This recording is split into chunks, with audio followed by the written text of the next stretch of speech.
Welcome to our channel. Today we how to install Discord bot for SaaS status updates, beginner guide step by step clearly. First, ensure that you have a Discord account and access to a server where you have permissions to add bots. Open your preferred web browser and navigate to the Discord developer portal at discord.com/developers/applications. Log in to your Discord account if you haven't already done so.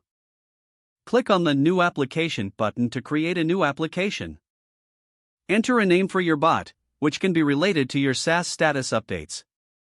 After naming your application, click Create. On the left sidebar, click on the Bot tab. Click the Add Bot button to generate a new bot user. Confirm the action if prompted. Once your bot is created, you can customize its profile, such as its avatar and name. Next, you'll need to generate a bot token to allow the bot to connect to your server.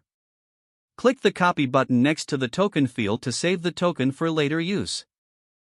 Now, scroll down to the Privileged Gateway Intents section. Enable both Message Intent and Presence Intent by toggling the switches. After setting up intents, navigate to the OAuth 2 tab on the left sidebar. In the Scopes section, select the Bot checkbox. Next, scroll down to the Bot Permissions section. Choose the permissions that your bot will need, such as send messages and read message history. Copy the generated URL from the Scopes section. Open a new tab in your browser and paste the URL into the address bar. Select the server where you want to add your bot from the drop-down menu.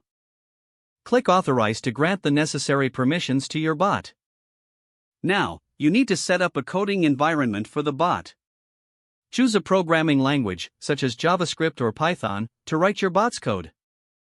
Install the necessary libraries using a package manager like npm or pip. Create a new file for your bot's code, such as bot.js or bot.py. Write the basic code to connect to Discord using the bot token you copied earlier. Implement the functionality for your bot to fetch and display SaaS status updates. Test your bot locally to ensure it connects correctly to your server and responds as expected. Once everything works fine, deploy your bot on a hosting service or a cloud platform for continuous running. Monitor your bot's performance and make adjustments as necessary over time. Don't forget to like this video and subscribe to our channel for more step-by-step tech guides.